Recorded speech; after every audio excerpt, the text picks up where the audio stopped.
വീടിനകത്ത് പെൺകുട്ടിയെ മരിച്ച നിലയിൽ കണ്ടെത്തിയ സംഭവത്തിൽ വൻ ദുരൂഹത. കോഴിക്കോട് കൊയിലാണ്ടിയിൽ പുയിൽക്കാവ് സ്വദേശി അനിയുടെ മകൾ ശ്രീനന്ദയെയാണ് മരിച്ച നിലയിൽ കണ്ടെത്തിയത്. ഗുരുദേവ കോളേജ് വിദ്യാർത്ഥിനിയാണ് ശ്രീനന്ദ. പ്രദേശത്തെ ക്ഷേത്രത്തിലെ ഉത്സവത്തിന് മാതാപിതാക്കൾ പോയ സമയത്താണ് മരണം സംഭവിച്ചിരിക്കുന്നത്. മാതാപിതാക്കൾ തിരികെയെത്തി സംഭവം കണ്ടതോടെ ഉടൻ തന്നെ ആശുപത്രിയിൽ എത്തിച്ചെങ്കിലും മരണം സംഭവിച്ചിരുന്നു. മൃതദേഹത്തിൽ നെറ്റിയിലും താടിയിലുമടക്കം 3 സെന്റിമീറ്റർ ആഴത്തിൽ മുറിവുകൾ ഉണ്ടായിരുന്നു. ഇത് എങ്ങനെ സംഭവിച്ചു എന്നതാണ് വൻ ദുരൂഹതയാകുന്നത്. അസ്വാഭാവിക മരണത്തിനാണ് പോലീസ് കേസെടുത്തിരിക്കുന്നത്. സ്കൂൾ യൂണിഫോമിലാണ് പെൺകുട്ടിയുടെ മൃതദേഹം കിടന്നിരുന്നത്. പോസ്റ്റ്മോർട്ടം റിപ്പോർട്ട് ലഭിക്കുന്നതോടെ മരണകാരണം കൂടുതൽ വ്യക്തമാകുമെന്ന പ്രതീക്ഷയിലാണ് പോലീസ്. മലയാളം ടെലിവിഷൻ, കോഴിക്കോട്. നിങ്ങളുടെ വീടിന്റെ അടിത്തറ മുതൽ മേൽക്കൂര വരെ സിൽവാൻ സ്റ്റീൽ ഉറപ്പു നൽകുന്നു.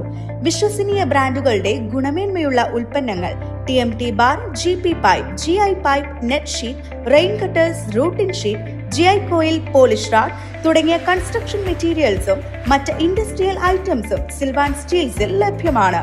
ഓരോ നിർമ്മാണത്തിനും കരുത്തും വിശ്വാസവും നൽകുന്ന പേര് സിൽവാൻ സ്റ്റീൽസ്, കഞ്ഞിപ്പുര, വളാഞ്ചേരി.